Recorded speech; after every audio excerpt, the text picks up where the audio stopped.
Good morning बहीण भावांनो. मी आज खूप खुश आहे कारण की आज फायनली माझं पिनकोड आलेलं आहे गुगलचं. मग काल आलं पिनकोड फायनली गुगलचं आणि काल संध्याकाळी आलं 6:30-7 वाजता. आणि तुम्हाला मी ते दाखवलं असतं, पण कसं आहे ना, ते माझं जे आधार कार्ड आहे ना ते आहे पुण्यात, उस्मानाबादचं.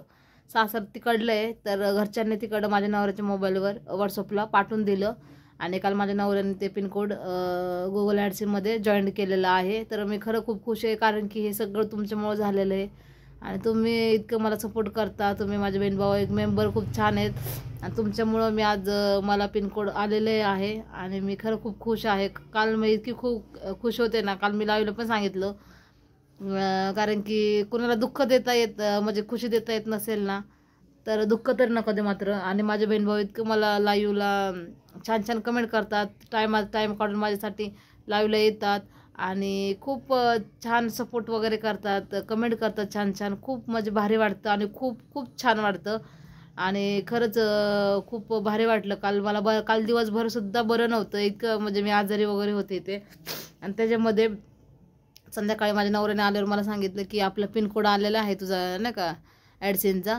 तर मी इतकी खुश झाले ना की मी म्हणजे खरं मला अपेक्षाच नव्हती की माझं इथे लवकर येईल म्हणून. आणि कसं आहे ना, माझे एवढे व्हिडिओ व्हायरल होत नाही वगैरे नीट, ना कोण बघत नाही ना जेवढं सपोर्ट. म्हणजे कसं, माझे जे यूट्यूबर आहेत का ते बघतात, त्यांना मी दोष देत नाही. पण दुसरे जे आहेत ना, म्हणजे सबस्क्राईब नाही वगैरे केलेलं, त्यांनी एवढं नाही बघत. म्हणजे व्हिडिओ एवढे नाही होत व्हायरल बहीण भावांनो. सबस्क्राईब आहेत त्याच्यापेक्षा पण कमी होतात ते. मला 1,500 सबस्क्राईब आहेत, 1,300. तर त्यांनी तेवढ्या लोकांनी बघितलं तरी मला काय वाटणार नाही, पण नाही जात तेवढं, 500पर्यंत पण नाही जात. पण तेव्हाच्या आशीर्वादाने तुमच्या इतक्या सपोर्टने मला माझं ॲडसेनचं पिनकोड आलं आणि मी काल इतकी खुश, मला बरं वाटत नव्हतं तरी पण मी म्हणजे माझ्या नवऱ्यानं सांगितलं, मला इतका आनंद भेटला ना, छान वाटलं ना. बघ म्हटलं, म्हणजे कुठं ना कुठं आपल्याला देव खुशी द्यायचा प्रयत्न करत असतो, कधी निराश ठेवत नाही त्याच्या भक्ताला वगैरे हे ते. आणि खरंच जेवढं आपण मन चांगलं ना, आपण समोरच्याला चांगली इज्जत देऊ, प्रेमाने बोलू, तेवढंच आपलं त्याच्याकडनं प्रेम भेटत असतं. माणूस असो किंवा देव असो, असं असतं बहीण भावांनो. देवाची पूजा वगैरे सेवा केली तर देव आपल्याला नक्कीच कोणत्या पण मदती. आणि मेन म्हणजे बहीण भावांनो, म्हणजे जे यूट्यूबर फॅमिली आहेत ते बहिणी माझ्या, ते इतकं कष्टाने म्हणजे बनत असतात आणि मी कशी इथपर्यंत पोचले, किती अडथळे माझ्या जीवनामध्ये आले. 2 वर्ष आधी मी यूट्यूब चालू केलं होतं आणि मला सबस्क्राईब वगैरे पण झाले होते चांगले. ते व्ह्यूज एवढे काही नीट येत नव्हते क्लिअर, तरी पण मी हार नाही मानली, तरी मी टाकायचं. मला विचार आला टाकायचं म्हणजे व्हिडिओ काहीच न चुकता टाकायचे व्हिडिओ हे ते.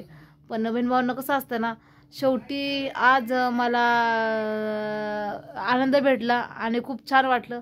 आणि मेन बहीण भावांना, माझे मुलं, यूट्यूबचं आपण बोलतो पण मी किती कष्टातनं किती त्रासातनं मी यूट्यूबवर आले ना बहीण भावांनो, हे मलाच माहिती. माझं 2001 2 वर्ष आधी 24च्या 2 म्हणजे 21मध्ये मी यूट्यूब चालू केलं. पण व्हिडिओ टाकायचे हे ते चालू होतं, पण एवढं काही व्ह्यूज वगैरे सबस्क्राईब एवढं काय नव्हतं आणि 500च्या आतच होते. तर मी हळूहळू टाकायचा प्रयत्न केला, पण कधी कधी असं वाटायचं यूज येत नाही, काय नाही, कसं करायचं. परत मग म्हटलं नको टाकू. आणि नेमकं काय झालं, माझा मोबाईल पाण्यामध्ये पडला, डिस्प्ले हळूहळू तर डिस्प्ले गेला नाही, आवाज बंद झाला. तरी बहीण भावांनो, मी आवाज बंद असताना सुद्धा मी माझा मोबाईल हे केलं, व्हिडिओ काढायचे. आवाज बंद होता माझ्या यूट्यूब फॅमिलीला, माझं मी बोललेलं फक्त व्हिडिओ दिसत होता, आवाज काहीच कळत नव्हता. मग लोकांना एवढं इंटरेस्ट राहत नाही काय बोलतं काय, नुसतं दिसत होतं चित्र. मी व्हिडिओ माझ्या मुलांचे हे ते दाखवायचे स्वयंपाकाचे, पण काय मतलब नव्हता.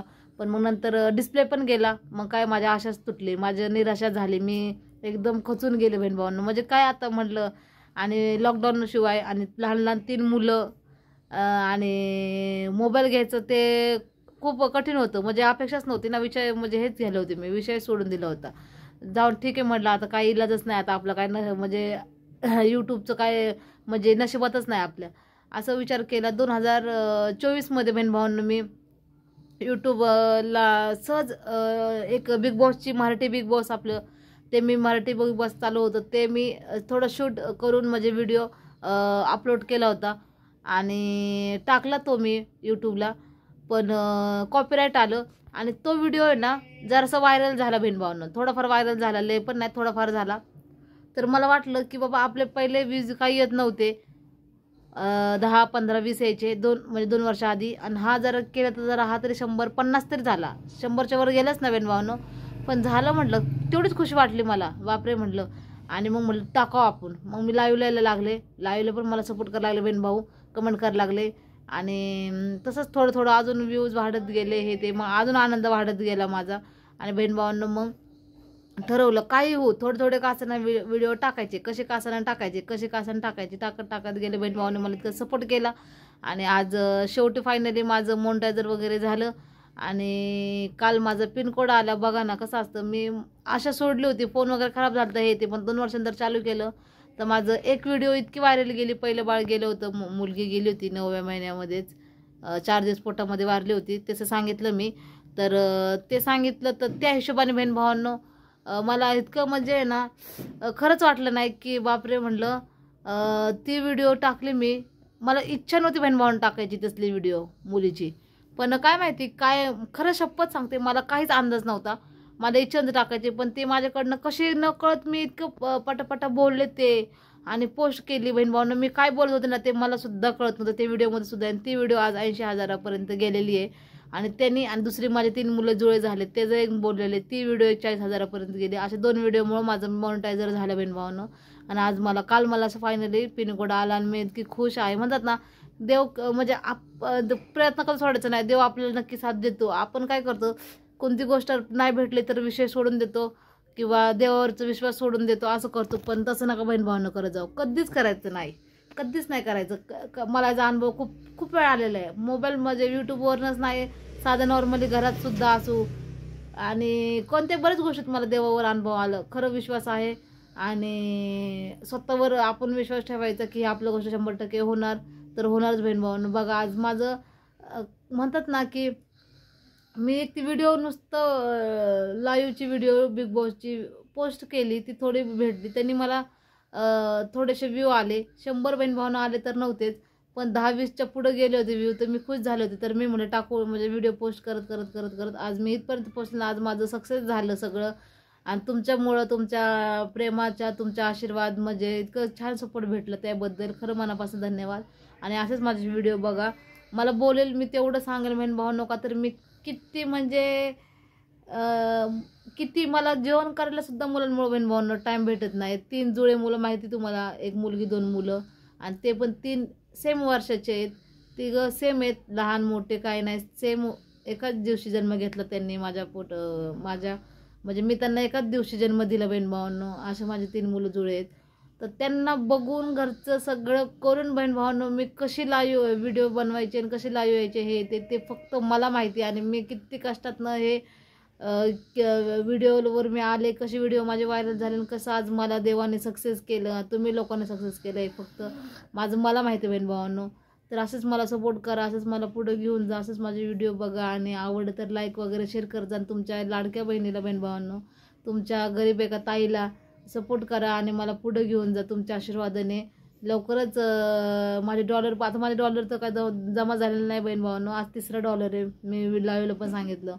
तर असंच मी खरं जे आहे ते मी डायरेक्ट प्रूफ करून दाखवते. असं नाही आहे की डॉलर खूप जमा झाले आणि ते कालच मला पिनकोड आला, 3 डॉलर जमा झाले बहीणभावांनो. खूप छान वाटलं, खूप आनंद भेटला. आणि पण तुम्हालाच आशा करते की मला सपोर्ट करा. आणि खूप छान वाटलं. आणि काय बोलायचं काय नाही, अजून खूप काय नंतर विचार येतो की बाबा आपण हे बोलायचं माझ्या यूट्यूब फॅमिलीला सांगूनच गेलो, ते बोलायचं यूट्यूब फॅमिलीला सांगूनच गेलो, असं डोक्यामध्ये राहतं. पण काय असतं ना ते नंतर कळतं, सध्या बोलताना काही समजत नसतं खुशीमध्ये बहीणभावांनो.